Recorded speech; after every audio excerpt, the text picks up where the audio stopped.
जय हिंद दोस्तों, स्वागत है आप सभी का आपके अपने परिवार द लॉजिकल साइंस में। मैं हूं आलोक सिंह आतिश और आज के इस वीडियो सेशन में हम लोग बात करने वाले हैं साइंस थ्योरी स्पेशल क्लास की। जी हां दोस्तों, इससे पीछे के वीडियो सेशन में हम लोगों ने साइंस थ्योरी स्पेशल क्लास में एलिमेंट को समझा था। दोस्तों आज के इस वीडियो सेशन में हम लोग कंपाउंड की बात करेंगे, यानी कि यौगिक की बात करेंगे। और हाँ, आपकी जानकारी के लिए बताना चाहूँगा कि अगर आप पीछे का साइंस थ्योरी स्पेशल क्लास नहीं देख पाए हैं तो वीडियो प्लेलिस्ट में अवेलेबल है, आप जा करके देख सकते हैं। बहरहाल आइए अपनी सेशन की शुरुआत करते हैं और देखते हैं एग्जाम रेलेवेंट क्या कुछ सीख पाते हैं। जब हम लोग कंपाउंड की बात करते हैं, यौगिक की बात करते हैं, तो हम सबों के मन में सबसे पहला क्वेश्चन यही आता है कि सर यौगिक को हम लोग डिफाइन कैसे करेंगे, कंपाउंड को हम लोग डिफाइन कैसे करेंगे। तो मेरे मित्र, कंपाउंड को डिफाइन करने से पहले आप सभी हमेशा ये याद रखिएगा कि आपका कंपाउंड जब भी बनेगा तो वहाँ पे क्या हो रहा होगा सर, तो दो तत्व आपस में जुड़ रहे होंगे। तो आप ये कह भी सकते हैं कि सर जब दो तत्व आपस में जुड़ता है, जब दो तत्व आपस में जुड़ता है तो क्या बनता है सर, यौगिक बनता है। या आप ये भी कह सकते हैं कि सर जब दो एलिमेंट आपस में जुड़ता है तो क्या बनता है, यौगिक बनता है। ध्यान में रखिएगा कि यहाँ पे सिर्फ दो ही तत्व नहीं जुड़ सकता है, दो से अधिक तत्व भी हो सकता है। तो आप ये भी कह सकते हैं कि गुरुजी जब दो या दो से अधिक तत्व आपस में जुड़ेगा तो क्या बनेगा, तो सर यौगिक बनेगा, कंपाउंड बनेगा। लेकिन मेरे मित्र हमेशा ध्यान में रखेंगे कि यौगिक के बनने में जब भी दो तत्व आपस में जुड़ता है तो वो हमेशा एक निश्चित अनुपात में जुड़ता है। मान लीजिए ये आपका कोई दो एलिमेंट है ए और बी। क्या है सर, दो एलिमेंट है ए और बी और ये आपस में जुट करके क्या बना ले रहा है सर, ए बी बना ले रहा है। तो आप सभी क्या कहेंगे कि सर ये जो हमारा ए बी है ये क्या है, तो सर यौगिक है। क्या है, यौगिक है। मैंने आपको क्या बताया कि सर यौगिक के बनने में जब भी दो तत्व आपस में जुड़ते हैं तो सर एक निश्चित अनुपात में जुड़ते हैं। इसका मतलब ये हुआ कि सर ये ए और बी एलिमेंट जब आपस में जुट करके ए बी बना रहा होगा तब ये किस में जुटा होगा सर, तो एक निश्चित अनुपात में जुटा होगा। किस में जुटा होगा सर, एक निश्चित अनुपात में जुटा होगा। अब आप सभी कहेंगे कि चलो सर ये तो हम समझ पा रहे हैं कि जब दो तत्व आपस में जुटेगा या दो से अधिक तत्व आपस में जुटेगा तो यौगिक बनेगा, लेकिन ये एक निश्चित अनुपात क्या है। मेरे मित्र ध्यान दीजिएगा कि जैसे कि आप सभी बात करते हैं H2O की, यानी कि वाटर की, तो आप सभी क्या कहते हैं कि गुरुजी वाटर जो है वो हाइड्रोजन और ऑक्सीजन से मिलकर बना हुआ है। हाइड्रोजन और ऑक्सीजन क्या है, तो सर एलिमेंट है, तत्व है। तो आप ये कह सकते हैं कि वाटर जो है वो हाइड्रोजन तत्व और ऑक्सीजन तत्व से मिलकर बना हुआ है। लेकिन ध्यान में रखिएगा कि यहाँ पे जो हाइड्रोजन और ऑक्सीजन जुटा है वो एक निश्चित अनुपात में जुटा है। और ये अनुपात आप कैसे निकालेंगे, मेरे मित्र आप सभी क्या देख पा रहे हैं कि यहाँ पे वाटर के फॉर्मूला में, यानी कि वाटर के सूत्र में दो हाइड्रोजन आपको नजर आ रहा है और एक ऑक्सीजन नजर आ रहा है। और आप सबों को ये मालूम है कि हाइड्रोजन के एक परमाणु का द्रव्यमान कितना होता है, तो सर 1 होता है। और ऑक्सीजन के एक परमाणु का द्रव्यमान कितना होता है, 16 होता है। आप सभी देख पा रहे होंगे यहाँ पे हाइड्रोजन के 2 परमाणु हैं, तो हाइड्रोजन का टोटल द्रव्यमान कितना हो जाएगा, आप कहेंगे सर 2 हो जाएगा। ऑक्सीजन का टोटल द्रव्यमान कितना होगा, आप कहेंगे सर 16 हो जाएगा। आप क्या करेंगे कि इस दोनों का जो द्रव्यमान है इसका अनुपात निकाल लेंगे। जब आप अनुपात निकालेंगे तो आप कहेंगे सर ये हो जाएगा 1:8। कितना हो जाएगा, 1:8। यानी कि वाटर में हाइड्रोजन और ऑक्सीजन जो एक निश्चित अनुपात में जुटा हुआ रहता है वो निश्चित अनुपात कितना होता है, आप सभी कहेंगे कि गुरुजी ये निश्चित अनुपात 1:8 का होता है। इसका मतलब ये हुआ कि पानी आपका नाला का हो या फिर कुआं का हो या फिर किसी नदी का हो या फिर किसी समुद्र का हो या आप लैब में तैयार करो, कहीं भी पानी बनेगा तो उसमें हाइड्रोजन और ऑक्सीजन का रेशियो क्या होगा, आप सभी कहेंगे सर फिक्स होगा। और कितना होगा, तो सर 1:8 होगा। मेरे मित्र सिर्फ इसी कंपाउंड के लिए आप ऐसा रेशियो नहीं निकाल सकते हैं। आपको जो कोई भी कंपाउंड दिया हुआ है और उस कंपाउंड में उपस्थित जो भी एलिमेंट है उसका अगर आपको एटॉमिक वेट मालूम है तो आप वहां पे रेशियो निकाल सकते हैं कि उस कंपाउंड में जो एलिमेंट है वो किस अनुपात में जुड़े हुए हैं। जैसे कि अगर आप बात करें कार्बन डाइऑक्साइड की, किसकी बात करें सर, कार्बन डाइऑक्साइड की, तो आप सभी क्या कहेंगे कि गुरुजी कार्बन डाइऑक्साइड में कार्बन और ऑक्सीजन है। कौन है सर, कार्बन और ऑक्सीजन है। आप देख पा रहे होंगे कि यहाँ पे कार्बन के 1 परमाणु है जबकि ऑक्सीजन के कितने परमाणु हैं, सर 2 परमाणु हैं। कार्बन के 1 परमाणु का द्रव्यमान कितना होता है, तो सर 12 होता है। ऑक्सीजन के 1 परमाणु का द्रव्यमान कितना होता है, 16 होता है। यहाँ पे कितना है सर, 2 है, तो 16 दूना कितना हो जाएगा, 32।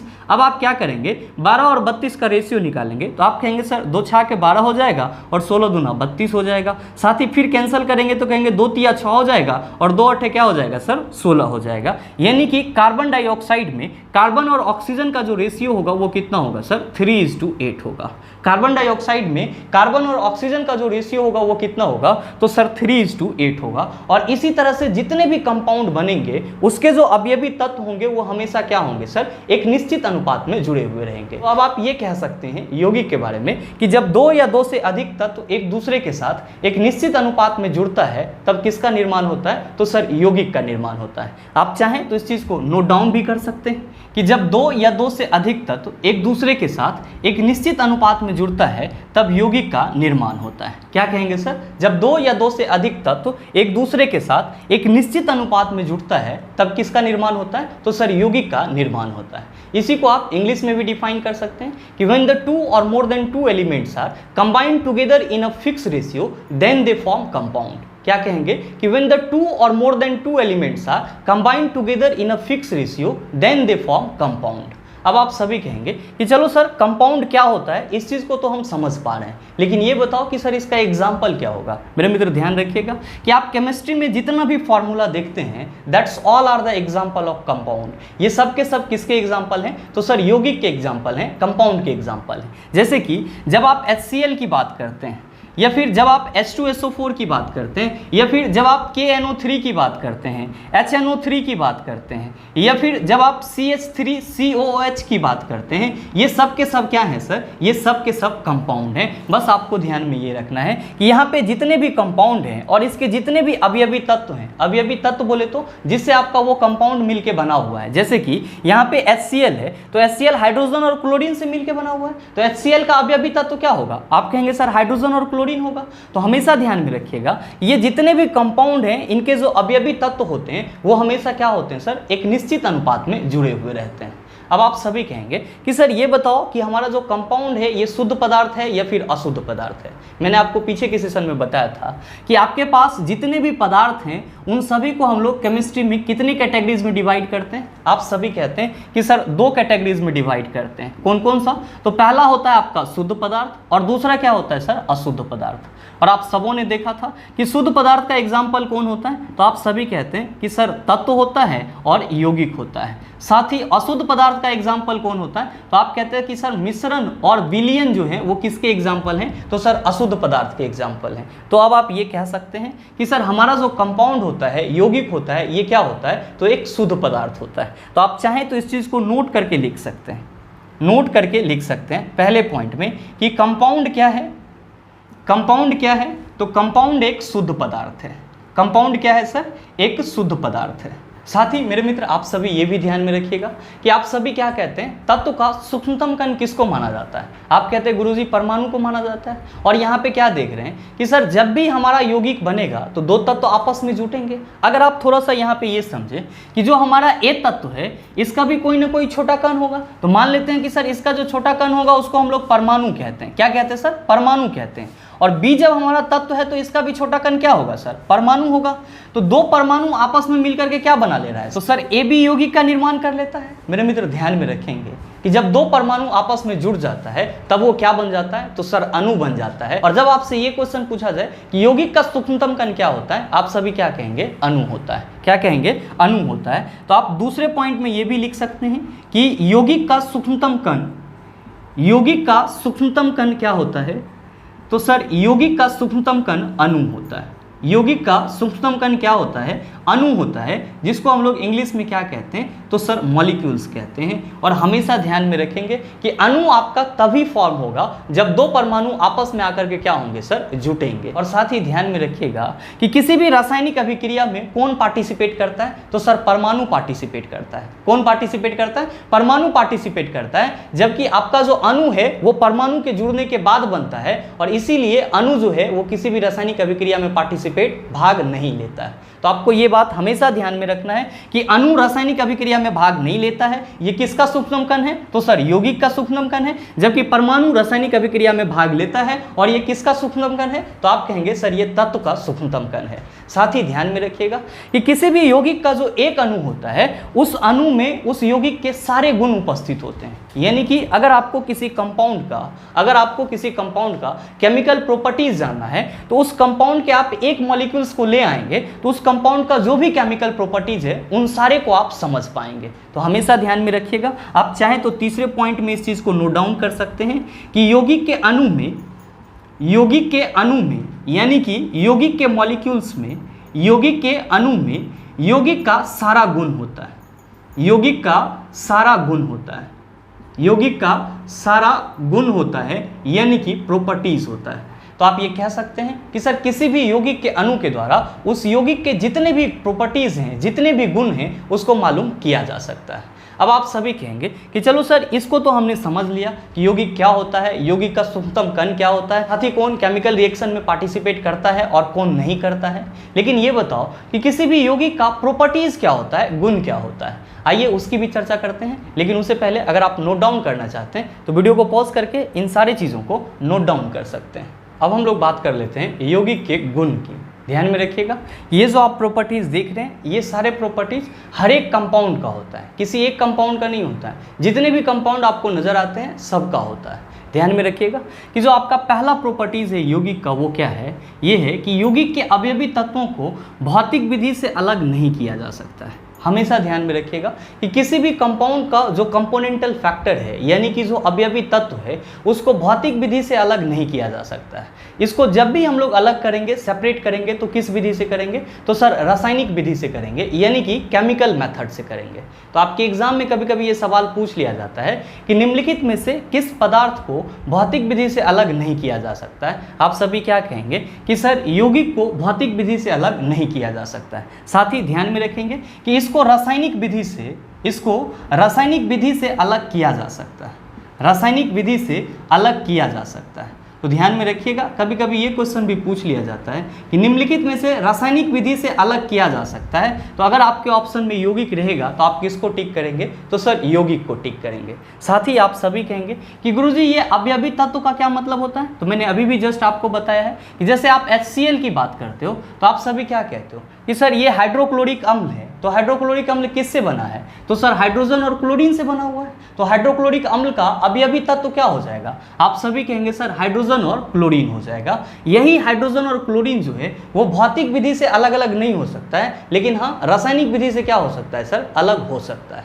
साथ ही ध्यान में रखिएगा कि आपका जो दूसरा प्रॉपर्टीज है वो क्या कहता है कि यौगिक का गुण उसके अवयवी तत्व से बिल्कुल भिन्न होता है। मेरे मित्र हमेशा ध्यान में रखिएगा कि किसी भी यौगिक का जो गुण होता है, प्रॉपर्टीज होता है, वो उसके कंपोनेंटल फैक्टर यानी कि अवयवी तत्व से बिल्कुल ही भिन्न होता है। जैसे कि आप सभी यहाँ पे बात करते हो HCl की, तो आप सभी क्या कहते हो कि sir when the hydrogen and chlorine are reacted together, when the hydrogen and chlorine are reacted together then they form HCl। यानी कि जब हाइड्रोजन और क्लोरीन एक दूसरे के साथ रिएक्ट करा होगा तब ये क्या बनाया होगा सर, HCl बनाया होगा। आप सभी क्या कहते हैं, आप सभी कहते हैं कि गुरुजी हाइड्रोजन क्या है, तो आप कहते हैं सर गैस है। क्लोरीन क्या है, गैस है।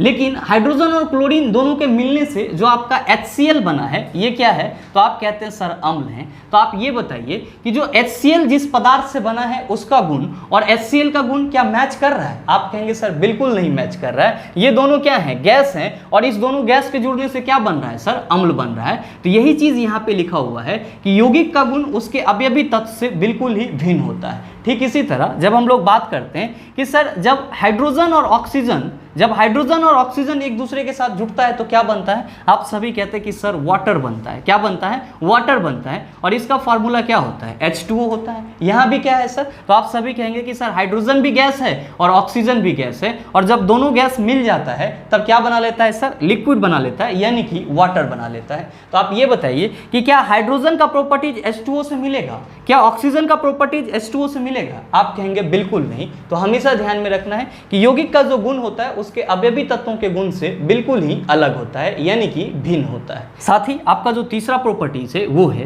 कि यौगिक के बनने में रासायनिक अभिक्रिया होती है। मेरे मित्र हमेशा ध्यान में रखेंगे कि जब भी आपके कंपाउंड का निर्माण होगा तो वहां पे क्या होगा सर, केमिकल रिएक्शन होगा। जैसे कि आप सभी कहते हैं कि गुरुजी हाइड्रोजन और क्लोरीन जब जुटता है तो क्या बना लेता है, HCl बना लेता है। तो यहाँ पे हाइड्रोजन और क्लोरीन के बीच क्या हो रही होती है, आप सभी कहेंगे सर अभिक्रिया हो रही होती है। तो जहां भी आपका यौगिक बनेगा वहां पे क्या होगा, केमिकल रिएक्शन होगा यानी कि रासायनिक अभिक्रिया होगा। क्या होगा सर, रासायनिक अभिक्रिया होगा। और मेरे मित्र ध्यान में रखिएगा कि जब भी रासायनिक अभिक्रिया होगा तो या तो ऊर्जा अवशोषित होगा या फिर क्या होगा, ऊर्जा निष्कासित होगा।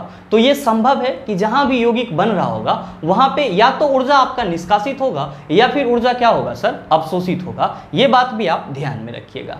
नेक्स्ट जो आपका प्रॉपर्टीज है वो है कि यौगिक के अवयवी तत्व हमेशा एक फिक्स फिक्स रेशियो में होता है, जिस चीज को हम लोगों ने शुरुआत में ही डिस्कस करा था कि जब भी यौगिक बनने के लिए दो तत्व आपस में जुड़ते हैं तो हमेशा एक निश्चित अनुपात में जुड़ते हैं। और ये चीज आप हमेशा ध्यान में रखेंगे, क्योंकि कंपाउंड का ये बहुत ही बेसिक प्रॉपर्टीज है कि जब भी कंपाउंड बनेगा तो उसके जो अवयवी तत्व होंगे वो क्या होंगे, हमेशा एक निश्चित अनुपात में होंगे, यानी कि फिक्स रेशियो में होंगे। साथ ही आपका जो अगला प्रॉपर्टीज है उसमें क्या कहा जा रहा है कि यौगिक समांगी होता है। मेरे मित्र हमेशा ध्यान में रखेंगे कि यौगिक क्या होते हैं, समांगी होते हैं। और ध्यान में रखिएगा कि समांगी को ही हम लोग इंग्लिश में क्या कहते हैं, तो सर इसी को हम लोग इंग्लिश में होमोजेनियस कहते हैं। क्या कहते हैं, होमोजेनियस कहते हैं। अब आप कहेंगे कि सर ये होमोजेनियस क्या होता है, तो मेरे मित्र ध्यान में रखिएगा कि किसी भी पदार्थ का जो प्रॉपर्टीज होता है वो प्रॉपर्टीज अगर उसके पूरे वॉल्यूम में होता है तो हम लोग क्या कहते हैं कि हमारा जो पदार्थ है वो क्या है सर, समांगी है। जैसे कि एक एग्जांपल देना चाहूँगा कि आप सभी जब चाय पीते हैं तो अगर आप कप के ऊपर से पिएंगे तो आपको कैसा लगेगा, मीठा लगेगा। और अगर आप कप के बीच से पिएंगे होल करके तो आपको कैसा लगेगा, कोई दूसरा टेस्ट आएगा क्या? आप कहेंगे सर बिल्कुल नहीं। इसी तरह अगर आप कप के नीचे से पिएंगे तो आपको कैसा टेस्ट लगेगा? आप कहेंगे सर हर जगह से मीठा ही टेस्ट लगेगा। यानी कि चाय की जो मिठास है वो चाय के पूरे प्याले में है, यानी कि चाय के पूरे वॉल्यूम में है। मतलब क्या हुआ कि कोई भी पदार्थ का जो गुण उसके पूरे वॉल्यूम में रहता है तब हम लोग उस पदार्थ को क्या कहते हैं, तो सर समांगी पदार्थ कहते हैं। और किसी भी यौगिक का जो प्रॉपर्टीज होता है वो उसके पूरे वॉल्यूम में, उसके पूरे आयतन में होता है। और इसीलिए हम लोग इसको क्या कहते हैं कि सर यौगिक जो है वो होमोजेनियस होता है, यानी कि समांगी होता है। साथ ही ध्यान में रखिएगा कि किसी भी यौगिक का जो मेल्टिंग पॉइंट और बॉइलिंग पॉइंट होता है, ध्यान में रखेंगे कि मेल्टिंग पॉइंट को हमने यहाँ पे शॉर्ट फॉर्म में MP लिखा है और बॉइलिंग पॉइंट को हमने शॉर्ट फॉर्म में यहाँ पे BP लिखा है। मेल्टिंग पॉइंट का मतलब क्या होता है, तो सर गलनांक होता है, जबकि बॉइलिंग पॉइंट का मतलब क्या होता है, क्वथनांक होता है। तो हमेशा ध्यान में रखिएगा कि किसी भी यौगिक का जो क्वथनांक और गलनांक होता है वो हमेशा क्या होता है, निश्चित होता है, फिक्स होता है। तो आप ये भी कह सकते हैं कि गुरुजी यौगिक का जो मेल्टिंग और बॉइलिंग पॉइंट होता है वो क्या होता है, फिक्स होता है। और ध्यान में रखिएगा कि किसी भी मिक्सर का मेल्टिंग और बॉइलिंग पॉइंट फिक्स नहीं होता है। किसी भी मिश्रण का मेल्टिंग और बॉइलिंग पॉइंट यानी कि क्वथनांक और गलनांक फिक्स नहीं होता है।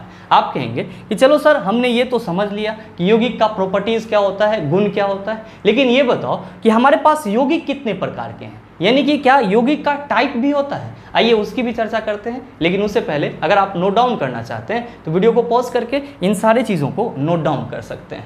अब हम लोग बात कर लेते हैं यौगिक के प्रकार की। आप चाहें तो इसको हेडिंग में लिख सकते हैं, टाइप्स ऑफ कंपाउंड।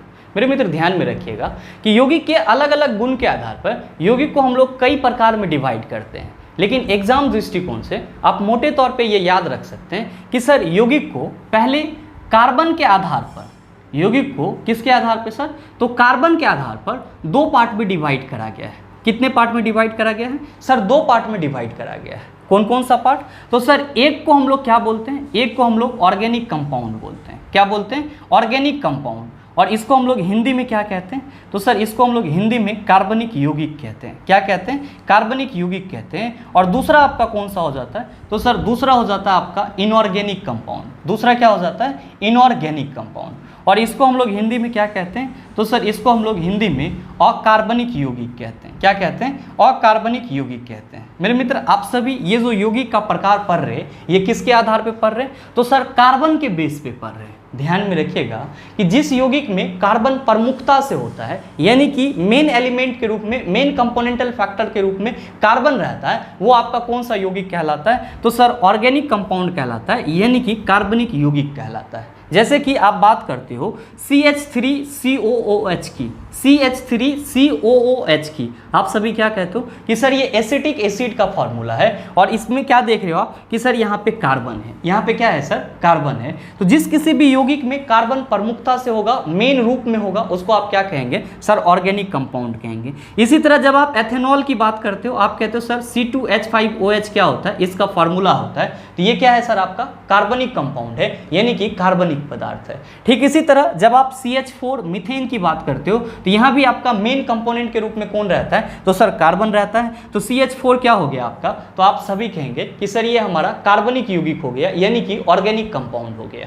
तो हमेशा ध्यान में रखिएगा कि जिस किसी भी यौगिक में कार्बन मेन एलिमेंट के रूप में रहता है वो क्या कहलाता है, कार्बनिक यौगिक कहलाता है। और ध्यान में रखना है कि जिस किसी यौगिक में कार्बन आपका नहीं रहता है, जिस किसी यौगिक में कार्बन मेन एलिमेंट के रूप में नहीं रहता है उसको हम लोग क्या कहते हैं, तो सर इनऑर्गेनिक कंपाउंड यानी कि अकार्बनिक पदार्थ कहते हैं। जैसे कि आप बात करते हो HCl की, तो क्या यहाँ पे कार्बन है? आप में से बहुत सारे मित्र सोच रहे होंगे कि सर यहाँ पे C लिखा हुआ है। भाई बात ध्यान में रखना कि ये Cl लिखा हुआ है और Cl किसका सिंबल होता है? क्लोरीन का सिंबल होता है, तो ये कार्बन नहीं है। तो सर इस पूरे यौगिक में कहीं भी कार्बन नहीं है, ये आपका क्या हो जाएगा? अकार्बनिक पदार्थ हो जाएगा, या फिर आप इसको क्या कह सकते हैं? अकार्बनिक यौगिक कह सकते हैं। ठीक इसी तरह अगर आप H2SO4 की बात करें तो आप यहाँ भी क्या देख रहे हैं सर, यहाँ भी कोई भी कार्बन एलिमेंट नहीं है, तो ये क्या हो जाएगा? आपका अकार्बनिक यौगिक हो जाएगा। जैसे कि आपका H2O है सर, यहाँ भी कार्बन नहीं है। ठीक इसी तरह अगर आप बात करें HNO3 की, तो आप क्या कहेंगे कि सर यहाँ भी कार्बन नहीं है, तो आप ये भी कह सकते हैं कि सर वैसे यौगिक जिसमें कार्बन होता है उसको हम लोग क्या कहेंगे? कार्बनिक यौगिक कहेंगे, और जिसमें कार्बन नहीं रहेगा उसको हम लोग क्या कहेंगे? अकार्बनिक यौगिक कहेंगे, यानी कि इनऑर्गेनिक कंपाउंड कहेंगे। साथ ही मेरे मित्र ध्यान में रखिएगा कि यौगिक को टेस्ट के आधार पर भी डिवाइड किया जा सकता है। यौगिक को किसके आधार पर डिवाइड किया जा सकता है? तो सर स्वाद के आधार पर भी डिवाइड किया जा सकता है। और आपको ध्यान में रखना है कि यौगिक को स्वाद के आधार पर हम लोग कितने प्रकार में डिवाइड करते हैं? तो सर 3 प्रकार में डिवाइड करते हैं। आपके पास जितने भी कंपाउंड हैं उन सभी को आप टेस्ट के आधार पर कितने प्रकार में डिवाइड करते हैं? 3 प्रकार में। कौन कौन सा? तो आप कहते हैं कि सर एक होता है हमारा अम्ल, दूसरा क्या होता है? तो सर दूसरा होता है क्षार, और तीसरा क्या होता है? तो सर तीसरा होता है लवण।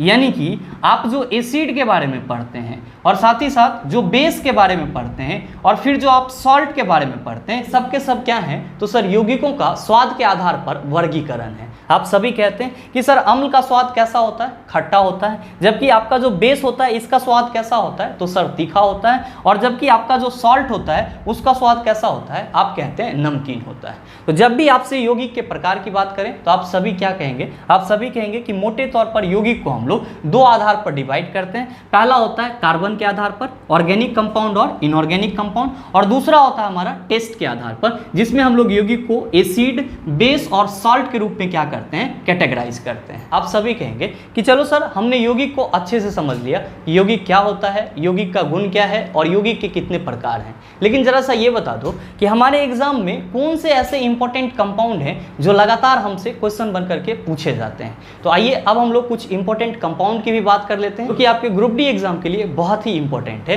लेकिन उससे पहले अगर आप नोट डाउन करना चाहते हैं तो वीडियो को पॉज करके इन सारे चीज़ों को नोट डाउन कर सकते हैं।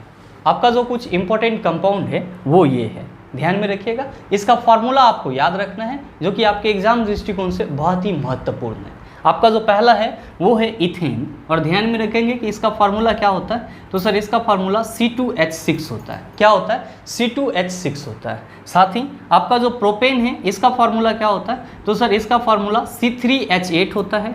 और ब्यूटेन का फार्मूला क्या होता है? तो सर ब्यूटेन का फार्मूला C4H10 होता है। मेरे मित्र इसको याद रखना बहुत ही आसान है। बस इन सभी इंपॉर्टेंट फार्मूला को आप दिन में 1-2 बार देखते रहेंगे तो सिर्फ देखने भर से ये याद हो जाएगा। बस देखने वक्त आपका माइंड कंसंट्रेट होना चाहिए, बाकी आपको याद करने के लिए उतना ज़्यादा परेशान नहीं होना है। साथ ही ध्यान में रखिएगा कि जो आपका ब्लीचिंग पाउडर है इसका फार्मूला क्या होता है? तो सर CaOCl2 होता है, और इसी को हम लोग क्या कहते हैं? कैल्शियम हाइपोक्लोराइड भी कहते हैं। तो हमेशा ध्यान में रखिएगा ब्लीचिंग पाउडर का फार्मूला क्या होता है? CaOCl2 होता है। नेक्स्ट है सोडियम कार्बोनेट। नो डाउट आप सबों को मालूम होगा कि सोडियम कार्बोनेट का फार्मूला Na2CO3 होता है, और साथ ही सोडियम बाइकार्बोनेट का फार्मूला क्या होता है? NaHCO3 होता है। क्या होता है सर? NaHCO3 होता है। साथ ही ध्यान में रखिएगा कि आपका जो कास्टिक सोडा है इसका फार्मूला क्या होता है? तो सर NaOH होता है। क्या होता है? NaOH होता है। यहाँ पे आपका 8वां इंपॉर्टेंट कंपाउंड है आयरन 3 ऑक्साइड।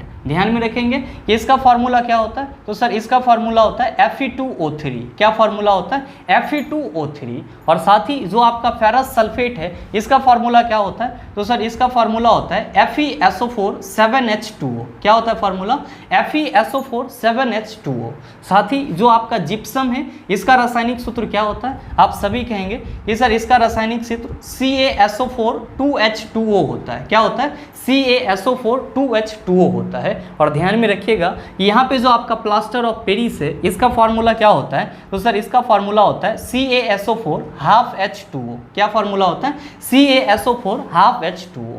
तो इन सभी फार्मूला को अगर आप दिन में 1-2 बार सिर्फ देख भर लेते हैं तो ये आपके माइंड में आसानी से याद रहेगा। आइए 4 और ऐसे इंपॉर्टेंट फार्मूला हैं उसको भी देख लेते हैं, लेकिन उससे पहले अगर आप नोट डाउन करना चाहते हैं तो वीडियो को पॉज करके इन सारी चीज़ों को नोट डाउन कर सकते हैं। आपका जो अगला इंपॉर्टेंट कंपाउंड है वो है पोटेशियम नाइट्रेट। ध्यान में रखिएगा, इसका भी कभी कभी फार्मूला आपसे पूछ लिया जाता है, तो आप सभी क्या कहेंगे कि गुरुजी पोटेशियम नाइट्रेट का फार्मूला KNO3 होता है। क्या होता है सर? KNO3 होता है। और जो आपका नेक्स्ट है पोटेशियम सल्फेट, इसका फार्मूला क्या होता है, तो सर इसका फार्मूला K2SO4 होता है। क्या होता है?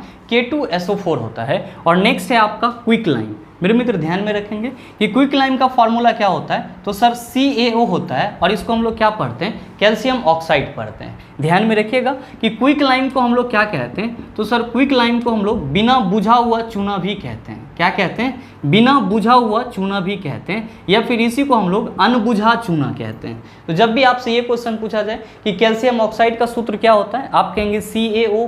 या फिर ये पूछा जाए कि बिना बुझा हुआ चूना का रासायनिक सूत्र क्या है, आप कहेंगे CaO। या फिर ये पूछा जाए कि क्विक लाइम का रासायनिक सूत्र क्या है, आप क्या कहेंगे? CaO।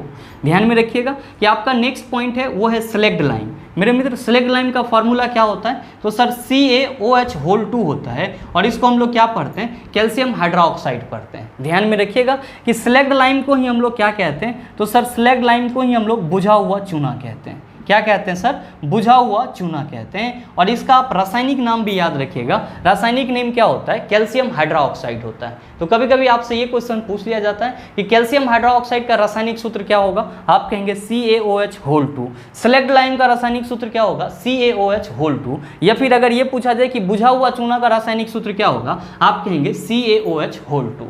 तो ये सभी के सभी क्या थे सर? कुछ इंपॉर्टेंट कंपाउंड थे जो आपके एग्जाम में लगातार क्वेश्चन बन करके आपके सामने आते रहते हैं।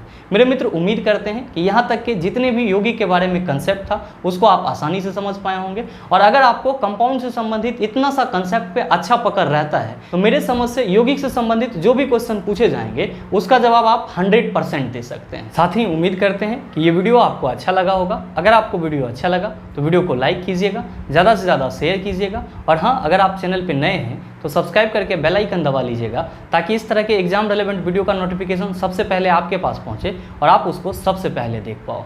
मिलते हैं फिर अगले सेशन में, तब तक के लिए best of luck. Thank you, have a nice day.